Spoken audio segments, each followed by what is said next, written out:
Good morning, everyone. I think we're all very happy to be here. We've reached this point in this process, and we're excited to have this meeting today. I know some of us, we see each other more regularly, but I think there are some new faces to me on the call and names that I can't recognize from the titles. We're not going to do introductions. So if everyone could put their name and what brings them here, their organization or whatnot in the chat, that would be great. My name is Olivia Alford. I'm the Associate Director for Delivery System Reform at the Office of Maine Care Services. And we have a number of department staff here from the Office of Behavioral Health, as well as Maine Care, and our wonderful rate determination vendor, HMA Burns and Associates, which you'll hear from primarily today. But just to get us started, this is the final presentation of the rate model for the new Mobile Crisis Intervention Response Service, which is more commonly known as Mobile Crisis Service, that Maine has been working on with you all for several years, and it's taken us quite some time to get to this point, and we're excited to present what we have to share today, which is really an improvement on the previous model presented based on some of the feedback that you all provided last year, and then really going back to the data and rethinking how this model can best exist in Maine. So thank you for your time, and I'll hand it over to Stephen. Thanks, Olivia, and good morning, everybody. I'm Stephen Plowski with the Burns and Associates Division of Health Management Associates. As Olivia mentioned, we're the consultant that's been working with OBH and Maine Care on this project, really stretching now over to a few years. I'm going to pull up the presentation we're going to walk through and provide a little bit of table setting. Then there's a handful of slides that I'm going to ask Olivia to walk through. If you'll bear with me for one moment.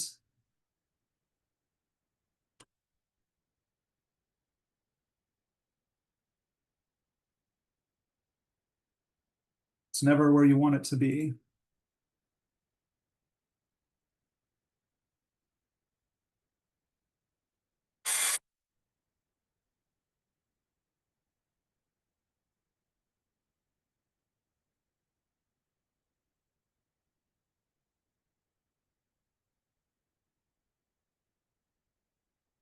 I think I've got it now.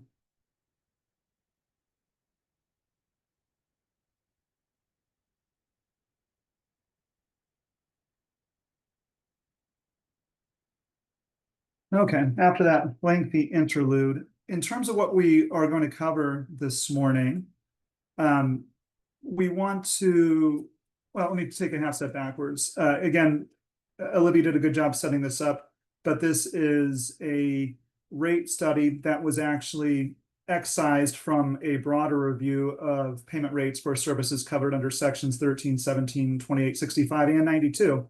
And we wrapped that up quite some time ago. But because of the additional substantial changes being made to the design of mobile crisis intervention response services in Maine, the decision was made to pull this specific element of the much larger rate study out and ensure that we're moving forward at the same time with both the policy piece as well as the reimbursement piece. As we've said, my organization, the Burns and Associates Division of HMA, has been working with Maine Care and OBH on this project. We actually have a long track record with Maine Care. We've been consulting to them for more than a decade now, spanning more than, I think, a dozen rate studies at this point in time. So the broad parameters of our approach are consistent from one rate study to the next. Of course, the ultimate recommendations, the reimbursement design, individual assumptions are tailored to the individual section of policy that we're looking at. But in terms of how we go about the rate setting approach, we're following that same methodology that we've done for that dozen plus other projects. Highlights of our approach include ultimately the development of detailed and transparent rate models so that you can see not just what our bottom line recommendations are, but also the individual elements that we've assumed in order to get to the bottom line. So in other words, what level of wage and benefits have we assumed for the CSP and peer positions? What are we assuming their volume of service delivery is in a year? What level of overhead costs have we built into the model, et cetera, et cetera. So we presented to many of you on this group our initial recommendations. We went through our public comment process, and now we'll share the updates that we've made in response to the feedback that we've received in additional conversation between ourselves and DHHS. Whenever we're doing a project like this, we rely upon data from multiple sources rather than any single source. And so for this project, like others, we're looking at independently published data sources like the Bureau of Labor Statistics or the Medical Expenditure Panel Survey to pull out Maine-specific data. We're looking at other financial and encounter reports that providers have to submit. We're looking at other claims data. We did some light benchmarking to reimbursement frameworks in other states and the like in order to get to this stage of the process. And then we endeavor to ensure that we're providing multiple opportunities throughout the process for provider and stakeholder input. And frankly, for this project, of course, I think we've done a good amount of that, but I know there are regular and ongoing conversations between OBH and Maine Care and the provider community. And a lot of that gets filtered back to us for this particular project. So in addition to those regular meetings, as part of the rate study in particular, we conducted a provider survey. We had a public comment process. We've had a couple other forums much like this where we've walked through our philosophy, our initial recommendations, or other topics du jour. And so in terms of what we're looking to cover this morning is we want to summarize the final rate models. As we've said, they have some rather substantial updates in response to the feedback through that public comment process and the ongoing dialogue between the department staff and the provider community. And to kind of understate things, in addition to the payment rates, the recommendations do include some significant changes to billing processes that will either reiterate in this meeting because they're a follow along what we've presented previously, or are some new elements that we've included based upon that feedback. In terms of the more specific, though still high level agenda, we want to provide a couple of minutes for the department's team to talk about the kind of overview why it is we're looking at crisis services, how this fits in with some federally suggested initiatives and the like. I think the bulk of our time will be spent on that second item, which is the payment rates and the framework. The rate model assumptions honestly recycles a good amount of content from our previous presentation, but because this project has been going on for quite some time, we thought it worthwhile to put those slides back in, time permitting, just to provide an orientation to some of the major assumptions and how they were derived. And then we'll wrap up ever so briefly with next steps. In terms of housekeeping, I would suggest if folks have questions to feel free to interject as we go along. We don't have 60 minutes worth of talking time here. If we feel like we're running behind, we might have to table some questions, but I think it's going to be most effective for us to take those questions as they come, because I imagine they're going to be targeted to some of the content that's on the screen. So with that, I'm going to turn it back to my friends at DHHS to provide a little bit more of an overview about how it is we arrived at this stage. Thanks. So there's been a lot of work on the crisis system as a whole, and this mission statement here reflects that effort across, again, all levels of crisis service. There's been previous rate studies on crisis residential. There's been grant funded and other developments in crisis receiving centers. But again, this particular conversation today is about our mobile crisis response teams and the rate reform around the new model for that service, which is forthcoming. And we have been working on with you all. So for folks who have been a part of this over time, we're not going to go back through all of the elements, but I wanted to give a quick reminder, if we go to the next slide, that one of the reasons, though certainly not the only reason, that we've been doing this in Maine is because of an opportunity pushed out to the federal government from the American Rescue Plan several years ago that defined what was the best practice for community-based mobile crisis intervention services. Things that we also at Maine aligned with and are part of the SAMHSA framework. With that federal kind of initiative, they put forward planning grants. They offered enhanced federal funding for Medicaid agencies to implement this service, and they allowed for a period of time states to waive any willing and qualified provider requirements to implement this model using a service model similar to what we have in Maine, where we have competitively selected regional crisis service providers. So going forward in Maine, with this model we're talking about today, we are intending to limit to the competitively procured mobile crisis intervention response teams that OBH and previously OCFS run together to get to children's and adults crisis response services. And we will be taking advantage of the enhanced federal match as soon as we can get this up and running from a Medicaid perspective, which has been very helpful considering the financial challenges we have in Maine, and also, thankful to the legislature for the appropriations to support this work, which has allowed us to move forward. We're not going to talk about crisis resolution services today as they exist now, but I do want to note that crisis resolution services will no longer be labeled as such going forward, but there will be a replacement service called site-based crisis response services that we're putting forward at the same rate as current crisis resolution services. That'll be part of the rulemaking that pushes all of these crisis initiatives forward. And that service will be very similar to today.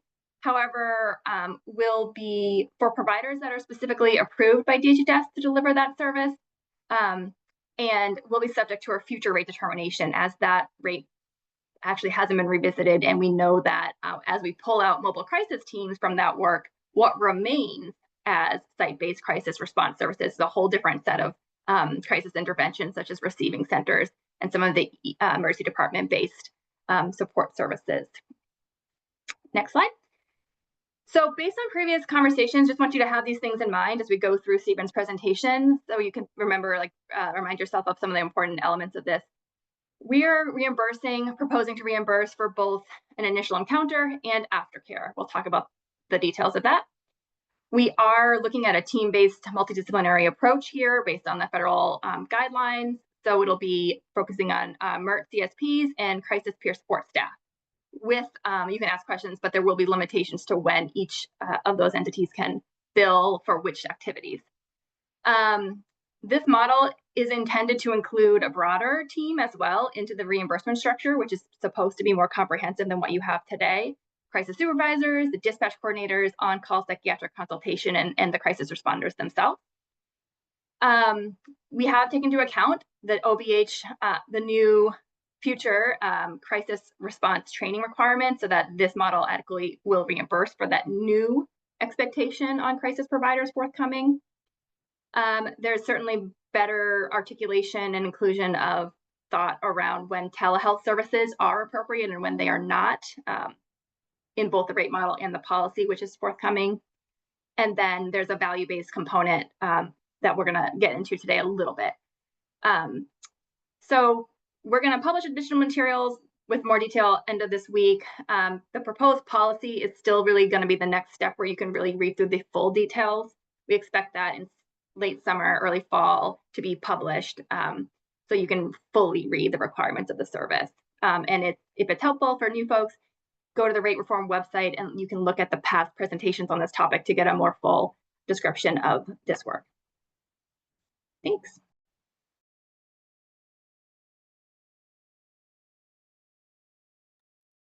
Thank you, Olivia.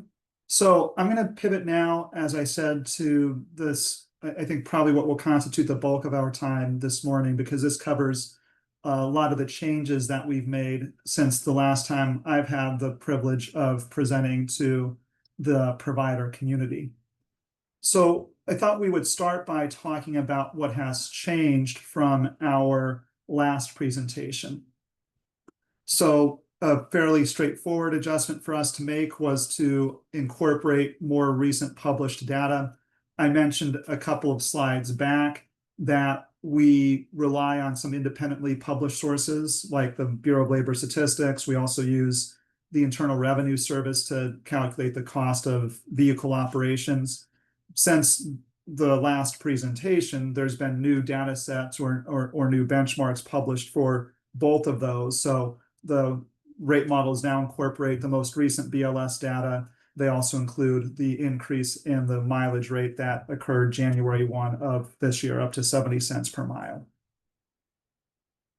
More, I think, importantly, and in some cases impactful, is we did make a number of adjustments to the assumptions specifically in regards to public comment. So this is still the kind of nuts and bolts of the rate model.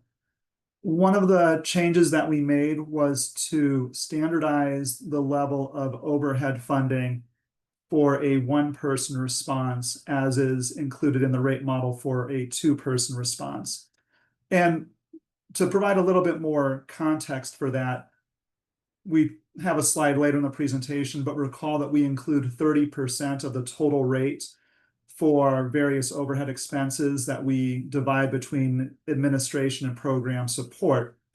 But because the one-person response, by definition, only has wage assumptions for one staff person rather than two, the level of overhead funding for that one-person response was less than it was for a two-person response, because it was 30% of the total, and the total for a one-person response is less than the total for a two-person response.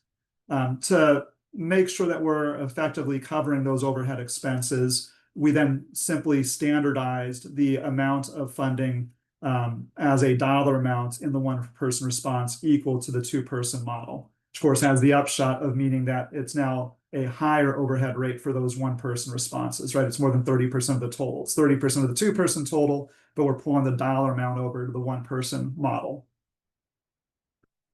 We did make an adjustment to the number of training hours that were assumed for both the CSP and peer positions. It's now up to 70 hours, which is a bit of an increase, a 5 or 10 hour increase, if I'm recalling from the previous assumptions. Just to reiterate, because I know we get a lot of questions across our Maine care rate studies about training in particular. The training assumption is not meant to represent what it takes to begin delivering services, because ideally people aren't turning over every single year. So the hours that we're building in are meant to be an average of people who are in fact in their first year and are receiving a lot of training, as well as people who've been on the job for more than a year and their ongoing training requirements are less. And then the other change that we made to the dollars and cents really relate to the number of PTO or pay time off hours that we have built in for peer specialists. Consistent with what we included in the broader TCM and behavioral health rate study, we had included 25 annual paid days for peers and 30 days for CSPs, with the differentiation really being tied loosely to educational requirements. So for degreed positions in that other rate study, we had 30 days. For non-degreed positions, we had 25. Because of the really tight integration within the crisis model between the CSPs and the peers, people are going to be working side by side, as well as the intensive nature of crisis services, the 24-hour expectation, for example. We did take providers' recommendation and increased the assumption for pay days off for the peers up to the same 30-day assumption that we have for the CSPs. Now, I acknowledge that there was also feedback the CSPs ought to be higher. The CSPs remain 30 days, but we did increase the peers from 25 to 30. Next, this is a rather significant change to the overall framework. We have withdrawn the proposal to allow for the direct billing of travel time. For those of you who've been with us from day one, you will recall that when we put our initial recommendations out, that aftercare model was also intended to be billed directly for travel time. Although there are precedents for that in other states across a variety of Medicaid systems and programs, the feedback that DHHS got from CMS is the federal government doesn't like the reimbursement of travel expenses directly. They're okay with it on an indirect basis, but they didn't want it to be reimbursed directly. And as Olivia mentioned, there's a big federal component of this shift. And so we have to abide by the golden rule, which is he who has the gold makes the rules. The federal government said yet. And so as a result, we have withdrawn that proposal. Now, travel is still accommodated in the models, and we'll talk about how in a little bit, but it is no longer the recommendation that that time can be billed directly. It's now effectively, like it is in most of our other Maine care rate studies, it's built in as a productivity adjustment. So we pay for that indirectly by spreading the travel and other non-billable expenses over the billable hours. And I can talk about that a little bit further later in the presentation. And then another major update to our initial recommendation is varying the number of assumed encounters or initial assessments on a per staff basis based upon the region or district in which they're operating. And we have more details, including the county listing here in a couple of slides. But again, as a reminder, we had assumed that CSPs and peers across the state would be involved in 150 initial assessments per year, which is always meant to be an average. Some folks certainly will be in more. Other folks say the overnight shift will likely be involved in less, but 150 was the average that we had proposed across the state. Now we have varied that by region or district, and so there are lower assumptions, 140 encounters or 120 encounters based upon different the different districts of the state or the different counties. The other major piece that we've incorporated to address the same issue, which was providers' concern that if we don't hit that service volume, we're not going to pay for, the state's not going to pay for the overall infrastructure, right? That if you're providing 24-hour capacity, whether or not someone is involved in 150 encounters or 145 encounters, the expense of maintaining that capacity is the same. And so the solution to that feedback, in addition to coming up with the district-based rates, is to design what we're calling in air quotes a utilization reconciliation process. And I have a very high level and simplified example of that later in the presentation.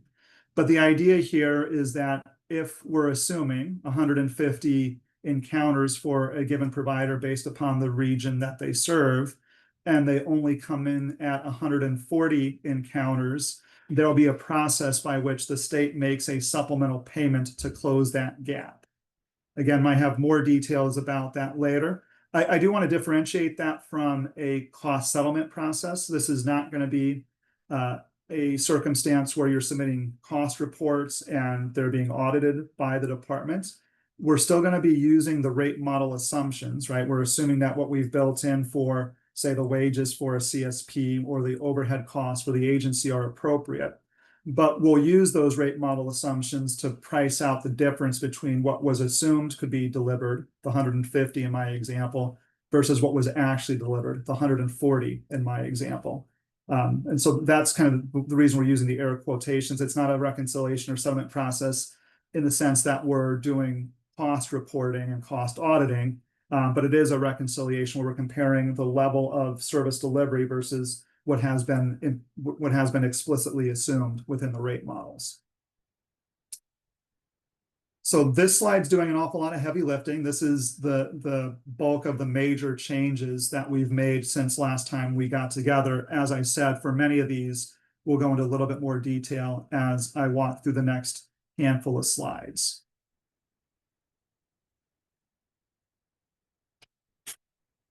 In terms of the payment structure, the first half of this slide is really a reminder of what we've already spoken about and what I think Olivia mentioned in her opening couple of slides.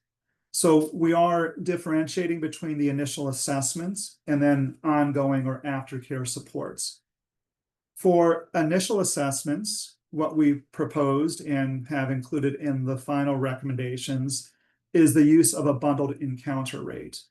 So it won't be billed based upon the number of hours that are spent on that particular case, but it's a comprehensive rate of over $1,000. So it's pretty substantial to account for the obviously direct interventions, the indirect activities associated with that intervention, as well as a lot of the other non-billable tasks like travel time, for example. That encounter rate is intended to cover as a general proposition, I should say, to cover engagement through crisis planning and acute intervention, generally speaking, covering the first 24 to 48 hours of the crisis response.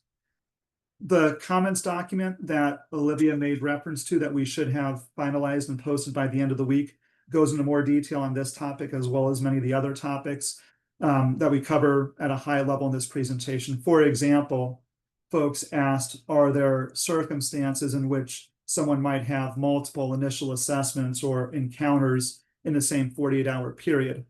The answer to that is yes. It shouldn't be the rule, it should be the exception. And that comments document provides a couple of specific examples of when there would be permissible billing for 2 encounters during that initial 48-hour period.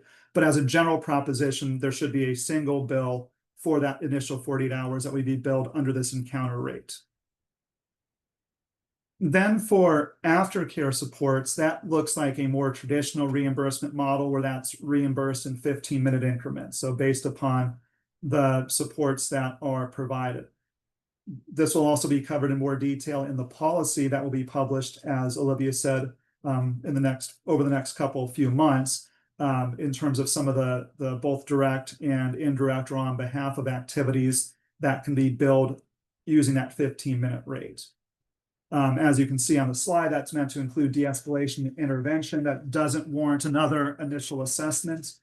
And those aftercare supports should be provided until such time as they're no longer necessary, or there's been a transition to another provider to provide that ongoing support for the individual. So this half is not changed. Obviously, there's been details that have changed, but in terms of the payment structure, this is what you had seen when we last got together. Now, the bottom part of the slide is a change that we made, again, based upon feedback, in which I already alluded to a moment ago. And that is that we've now built rates that vary based upon region or district to account for lesser service volumes in some parts of the state, because there are some parts of the state that have fewer people living there. And they also cover larger land masses, so it takes more time to get to the people who do need care. And you'll see the way that we've organized this, and my apologies, I forget, I think these are considered mental health districts. I have the specific phrase, I think, in the comments document, but we didn't make these up ourselves. So these are building upon an existing framework that already exists in DHHS, I think, for mental health or behavioral health services. I won't read all the counties to you because, frankly, I can't read all of them or pronounce all of them. But for example, districts 1 and 2 are York and Cumberland, and then you can see the counties that constitute districts 3 through 5, as well as 6 through 8. I'll note that it looks like there's chats coming in. I don't have my chat window open as I'm sharing my screen. Olivia, are there comments I should take at this point? No, it's just me actually saying it, that the public health districts is what these are based on, BRE, right? The same for a crisis. Yeah. Thank you. Okay. Spending a little bit more time talking about the details of the models. So because we were coming up with 2 reimbursement frameworks, right? We have encounter billing and we have 15-minute billing. One of the things that we had to estimate is the proportion of time spent on those 2 tasks. And by that, I mean initial assessments versus aftercare. Based upon the best we can make out from claims data, looking at the provider survey, looking at provider reporting that is already occurring with OBH, we're making the assumption that about 70% of folks' time, and that's total time, direct, indirect, downtime, is associated with the initial assessments, and 30% is associated with aftercare. Now, we don't go into it in detail in this presentation, but we've put together a calculator to do that utilization reconciliation approach. And if there's variance from that 70-30 split, it will be accommodated when that that reconciliation occurs. So we believe we're in the ballpark, but probably it's not going to be exactly the same for every single provider. So that utilization reconciliation has been set up to accommodate variance from this assumption. A couple of other major assumptions within the model, just to reiterate what some of the key positions are, and these have not changed since we got together last time, but we're including one supervisor, clinical supervisor, for every 5 positions of CSPs and or peers.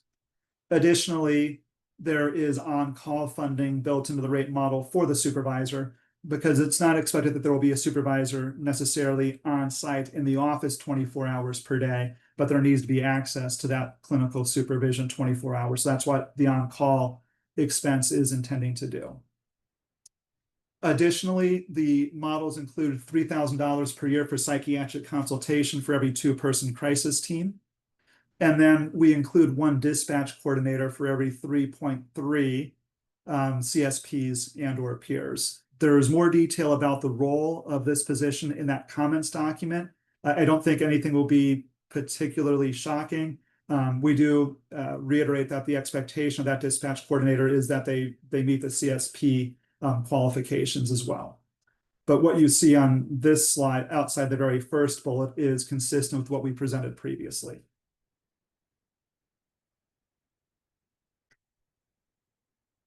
I think I went backwards somehow. Okay, so that takes us to the rates themselves. Because we're doing that 70-30 split, what that translates to in terms of an actual number of hours is 1,456 hours are built into the encounter side or the initial assessment side of the reimbursement framework. That's 70% of 2,080 hours for a full-time equivalent position. Also consistent with what we had previously presented, we have rates for both 1-person and 2-person responses. As Olivia mentioned, I believe, we're assuming that most encounters will be covered by a 2-person response. That's consistent with that guidance from the federal government coming out a few years back that Olivia made reference to. But we also wanted to recognize that that will not always be feasible. It could be that it's actually a co-response with, say, law enforcement, and so it's only one agency staff person, or of course there could just simply be staffing challenges that don't permit for a given encounter a 2-person response. And so we have the rate models for the 2-person response that we hope will constitute the majority of the responses, but then there's also a rate for the 1-person response. As you heard me say earlier, we have increased the level of overhead funding for that 1-person response. So the amount of kind of infrastructure funding that the agency receives is the same regardless of whether or not it's a 2-person or 1-person response. The difference now is, of course, the 1-person response does not include the salary of a second staff person. The table in the middle of the slide is what I had been building up to in terms of the differentiation by district. And so we kept the 150 assumption for districts 1 and 2. That translates to a rate of over $1,500. For districts 3, 4, and 5, we're assuming 140 encounters per year. That translates to a shade less than $1,700. And then for 6, 7, and 8, 120 encounters per year or initial assessments per year. And that is a rate of a little bit less than $2,000 per encounter. Now, I do want to point out that the reconciliation process builds equity back into these rates. It's not going to necessarily be the case that there's big differences in the amount of funding that agencies receive on a per staff person basis. So in other words, if districts 1 and 2 are delivering more like 140 encounters through the reconciliation process, their ultimate rate will end up looking more like the 1673, right? Because they're going to get paid the 1555 in real time, but then there will be there will be a supplemental payment that closes that gap. Maybe not to the penny because of rounding issues and the like, but largely speaking, if we're off on the encounter assumption, that reconciliation process kicks in and it will end up having the effect of adding more consistency across providers if you're measuring revenue on a per staff person basis. So this is something that we have spent an awful lot of time talking about with DHHS because we did want to be responsive to that fundamental feedback that we've received from providers, a lot of concern, warranted concern about ensuring that there is enough revenue to cover the operation, the infrastructure that is necessary. And so we came up with this district-based approach. We came up with this reconciliation process based upon an awful lot of conversation with the departments. And then as it relates to some of the specific numbers, we considered again the provider survey, the budgets that agencies are submitting on an annual basis, claims data, encounters that get submitted to OBH, and the like.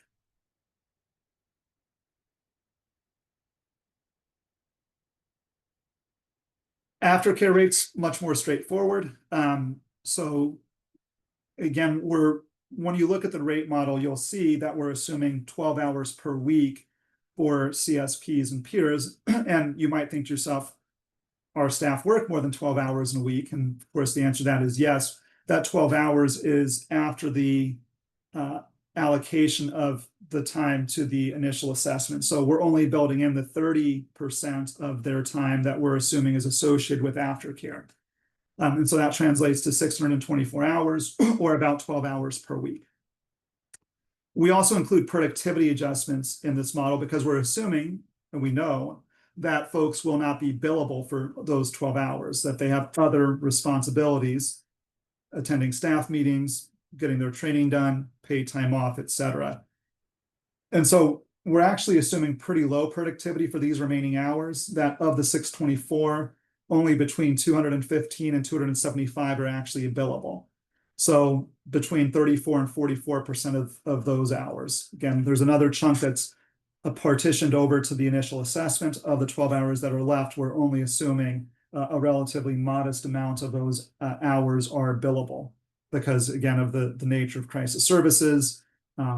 There's times when folks might be waiting for a call, for example. So we try to accommodate all of that. And now we've also had to build the travel time back in as a productivity adjustment. Previously, that was going to be billable, so the rate was lower. Because we can't bill for it directly, the rate is higher than what you saw previously. For the same reasons that we have differentiated rates by district for the initial assessment, we have differentiated rates for the aftercare rate as well, because we wanted to accommodate differences in service volume, differences in the number of people who live in the districts, as well as the size of the districts, the travel time that it takes to actually be out in the community providing care.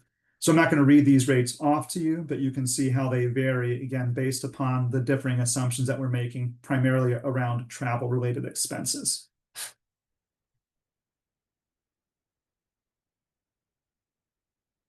So this is what I did want to spend a couple of minutes talking about. Again, this is meant to be high level. Hopefully it's enough to give you a flavor for what this reconciliation process is going to look like. The next slide has, again, a very high level and overly simplified example. We have put together a calculator or an Excel spreadsheet that you plug numbers in and it tells you how that compares the rate model assumptions and ultimately will spit out what the reconciliation amount will be. There's also, again, some guidance that accompanies that. Ideally, as Olivia said, we're looking to have that ready for review by the end of the week. But we wanted to, again, in this presentation, provide a explanation, high level, although it might be, of how this is going to work. So one of the things that we're going to talk about in 2 more slides are performance measures. So you'll note that this table is broken out by the reconciliation results if performance is met versus if performance is not met. And then it's in relation to the relationship between the assumed encounters and the delivered encounters. So let's start with the first row in the table. If providers deliver less than 100% of the encounters that are assumed, and again, that's not meant to be pejorative, that's meant to be the fact that we know that crisis is not predictable. And so we've built in 150 assumption assumed encounters and 140 are delivered for District 1. If performance is met, DHS will close that gap, right? Again, this is an oversimplification, but effectively there'll be a supplemental payment equal to the difference between the assumed amount, 150 in my example, and the actual amount, 140 in my example. So you'll be reimbursed for the difference of the assumed cost of those 10 undelivered encounters. If the performance is not met, what will happen is providers are, to put it kind of bluntly, on the hook for the first 4%. And so I'm not going to be able to do the math on the fly, but if you're at 150 assumption and you deliver 148, that gap of 2 encounters is certainly within 4%. There would be no reconciliation payment made by the department to the agency. If you fall below 96% of the 150, the department will make up the difference between wherever you're at and the 96%. So in other words, if performance is not met, you lose out on 4% of revenue if the assumptions are greater than your actual service delivery. Now, the next 2 examples are what happens if you deliver more assumptions than are assumed in the model. Rather than 150, which is what's funded, you deliver 160, and you're generating more revenue than what had been anticipated.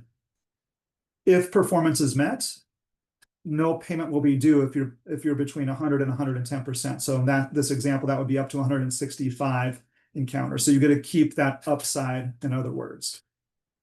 If the performance measures are not met, then the payment due from the agencies is going to be equal to what was assumed, the 150, versus what was delivered. And again, that will be priced out based upon the rate model assumptions for an encounter.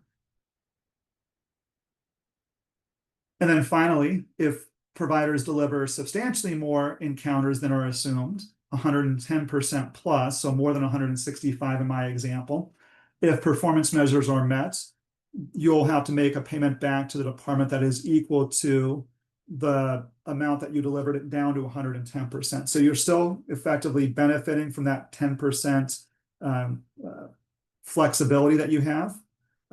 It provides a little bit of float, obviously. If performance measures are not met, it works the same way as between 100 and 110%. The repayment due to the department will be the difference between what you deliver versus what was assumed. So if you delivered 170 compared to 150 assumption, the reconciliation amount will be equal to the value of those 20 encounters. If the performance is met, the reconciliation will be equal to just 5 encounters, right? The difference from 170 down to 165, which is 110% of the total assumed. Dale. Excuse me. Just so that I understand it, you talk about it not being cost settled. Are we talking about the payment is all Maine Care Medicaid dollars that if we serve more, have more encounters, serve more people, that's what we are, so if we're over the 110%, we're going to pay back Medicaid dollars, or are we talking about other dollars that the state is funding to support the rate? I'm not clear on that. It's going to be both, and I touch on this again at a high level in a couple of slides forward, but this approach is meant to accommodate both payments from Maine Care for beneficiaries enrolled in Maine Care, as well as uninsured individuals paid for through OBH. And so the color of money on the provider side is kind of washed. When it comes back to the state, there will be an allocation process that the state has to follow to figure out how much is effectively an offset to Medicaid claims, federal Medicaid claims, versus how much are state dollars. So is that percentage over, talking about just if we're over on the non-Maine Care paid clients? No. So you're saying we will be returning Maine Care dollars? Yes.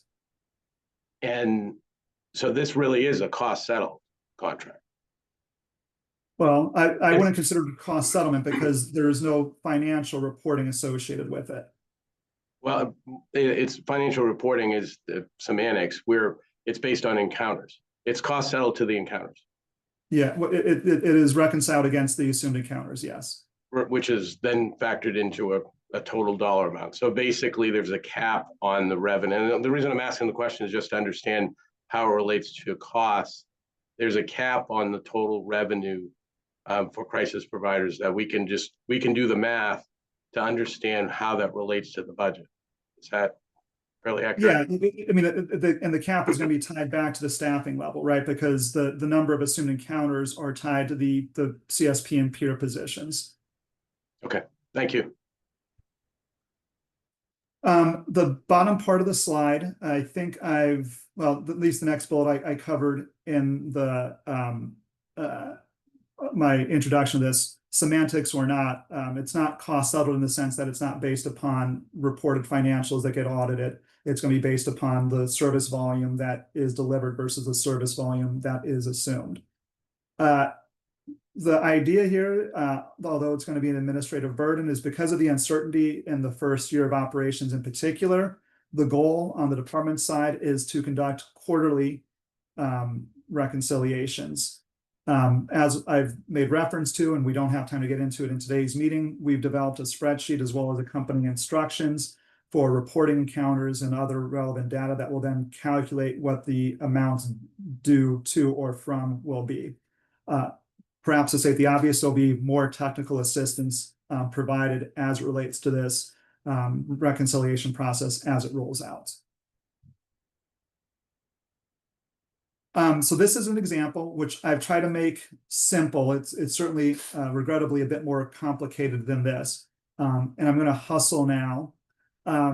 So if we assume that we're talking about a District 1 provider, they have 20 MHR CSPs, and clearly this would also cover peers, but again, for the interest of simplicity, we're assuming 150 initial assessments per staff per year.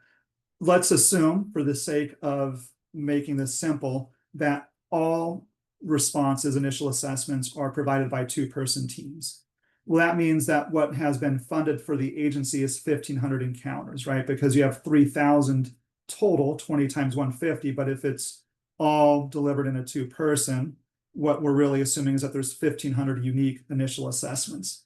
And then, as the example I've been using suggests, the provider delivers 140. So they're delivering less than what the rate model is predicated upon, which means they're not generating as much revenue as the rate models had assumed. And then again, for our purposes, we're going to assume that this provider meets performance standards. So those are kind of my stipulations. In terms of the results, if the provider delivered 100 two-person encounters, fewer than assumed, so that's 1,500 less the 1,400, the rate is $1,555, as you saw a couple of slides back. That means the amount due from the department to the agency would be 155,000, right? They're closing the gap between what was delivered, the 1,400, versus what was assumed, the 1,500. And rather than doing a cost settlement where we're collecting cost data, we're assuming the sufficiency of the rate model. So we're using that $1,500 rate and we're multiplying it by the 100 encounter gap between what had been funded in real time through the rate versus what was actually delivered. And again, I put this asterisk down here to say this is a gross oversimplification. There's a lot more moving pieces to it. It incorporates things like full-time status, the amount of time spent on aftercare, to Dale's point, differences between the mix of recipients, Maine care versus uninsured individuals, and the like.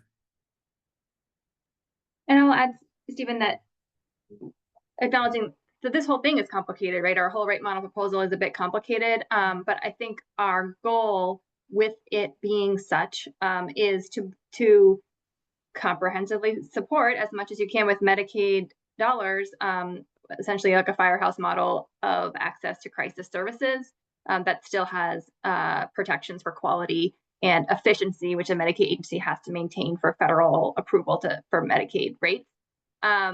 Also with Maine Care's rate reform goals to move away from cost settlement or unfeathered, uncontrolled utilization from what you might see more with a truly cost settlement process.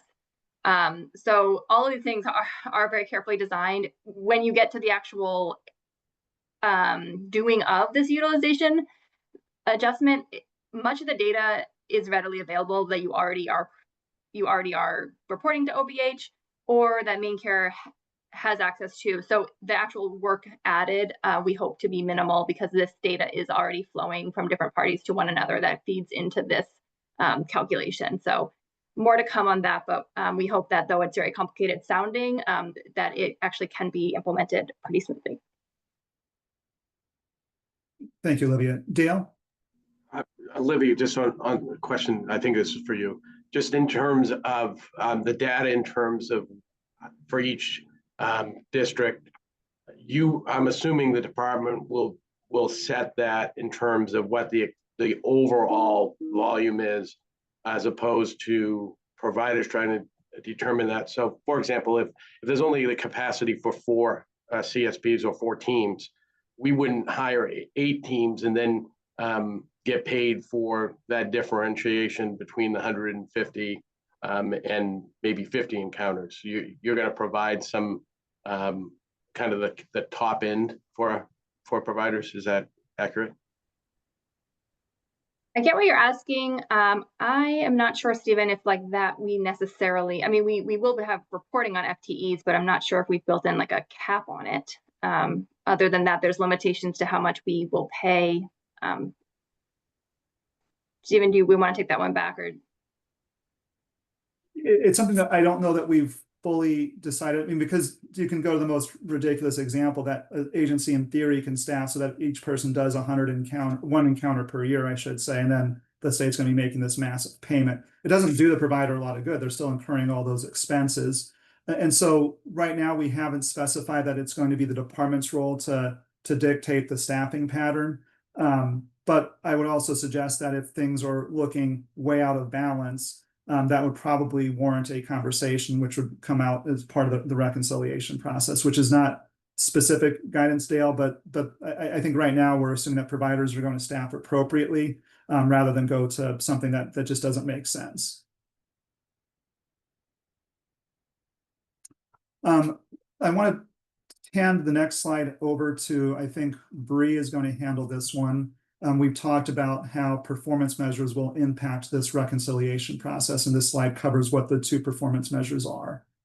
Yes, and so Dale, we do plan from an OVH perspective sharing with each region what anticipated volume has been as you guys continue to move through the procurement process. So we will share information related to your previous question as well that might help you maintain appropriate staffing patterns within.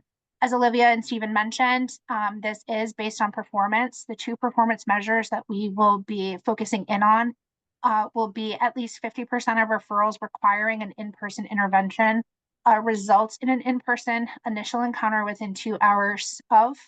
You'll be able to see detail here related to the numerator and the denominator. The second is at least 60% of referrals requiring an in-person intervention result in an in-person in-community initial encounter. Again, you'll also be able to see how we would be calculating the numerator and the denominator. All of this data will come in through our client level data tracking that we require of all of our contracted providers, and our data team will be able to continue to review and support providers on how they're doing related to each of their metrics. And then those results will be folded into kind of the reconciliation process. I'll turn it back to you, Stephen. Thank you, Brian. Apologies for shortchanging you on the time. No problem. So the intent is that all payments from DHHS would be based upon this framework. So there wouldn't be billing for ancillary activities. When we build the rate models, it's intended to cover all the direct care staff time as well as indirect costs. Again, we addressed this in the comments, but we understand that there are a variety of responsibilities that CSPs have, and the idea is we try to layer those responsibilities into the either encounter standards, the 150, 140, 120, or the productivity assumptions in the aftercare rate. So on the state-only side, payments would be made via the contract for those individuals who do not have insurance, but using the same methodology we've described here. So the workbook will collect information about the mix of, say, Maine care and uninsured individuals. And that's important for the department's perspective for appropriate accounting procedures to make sure, again, the appropriate monies are being paid for or paid back to Medicaid or Maine care versus state-only contracts. It's important to say that we want to acknowledge that this is a big shift. we have given it a lot of thought. We believe it's going to be effective, but it is something that will be monitored and evaluated on an ongoing basis to make sure that providers are having the resources they need in order to deliver the services they're required to deliver. From here, I believe everything in this next bunch of slides is the same as what we presented previously. And because I'm over time, I wanted to emphasize the first part, which is new content versus this. So I'm going to very quickly glide through these slides, but we talk about the development of the wage assumptions, where it comes from. This is material you already have seen. Bottom line that you'd be, I think, most interested in are the actual wage assumptions themselves. They're included here on the slide, on the table at the bottom of the slide. Across the board, these represent pretty hefty increases from what was reported through the provider survey. Of course, that being said, the survey at this point was conducted several years ago. However, the growth is, I think, more than what we'd expect to see in an annual cost of living adjustment for staff, for example. The payroll taxes, I have to go back and check when we originally published. We may have updated the health insurance costs because, again, more time has transpired, but otherwise you're going to see a lot of similarity from what we have presented previously. Things like the paid family medical leave tax have also been included. For productivity, I've talked about this in concept. We've also presented this exact same slide previously, so I'm going to largely dispense of it, other than to reiterate two things. First is the productivity comes into play in the aftercare rates, and we are assuming that it's substantially less than half of their time is actually billable. You don't see productivity built into the encounter rate because it's a bundled rate. So that rate already accommodates both direct, indirect, and downtime built into it. That's why the number of hours assumed for an initial encounter start at 10 and go up from there, right? It's approximately 10 hours per initial encounter. That gets paid for through the model in District 1, and even more numbers of hours in the other groupings, Districts 3 through 8. And then, as I've mentioned, we have 30% built in for overhead between program support and administration, consistent with the TCM and BH study. It's also certainly nodded at the data we collected as part of this specific engagement, and it's greater still than what was reported through the provider survey. So that takes us to next steps. We'll be collectively with the department posting materials on their rate reform webpage. That includes the final rate models themselves. You've seen the numbers, but the models with all the details will be posted. The response to public comments document, which I hope will be a very useful piece of material for you. It goes into more detail on many of the questions that were asked in the comment process than this hour today allows for. As well as the utilization reconciliation calculator and the related documentation of that. As Olivia mentioned at the top, there's also, of course, going to need to be rulemaking to put this into place. I heard late summer, early fall, and that will also provide another opportunity for folks to weigh in on. The comment document starts to provide some additional ideas around the department's intent on some of the policy-related questions, but it does not substitute for the policy itself. So I hope folks spend time with the comments document. I think it's been thorough, but there will be, again, the actual policy released for review and comments here over the next few months. So sorry to hustle through the last handful of slides. Yeah. Again, I think we spent the time where we wanted to spend it, which was talking about the changes and the kind of payment framework, both the geographic adjustment and the utilization reconciliation approach. With that, I'll turn it back over to Olivia to wrap us up. Well, yeah, thank you so much. I wasn't asked just one quick question from Tom. The $15 per hour example of the employee wage on the slide 22, was that an example? It says example, but was that related to anything specifically? It's not for Maine specifically. This is generic. We just wanted to show you mathematically how it works. The wages that we've built in are obviously always much higher than $15 an hour. So please don't read anything into that 15 example other than we just want you to walk through how productivity works.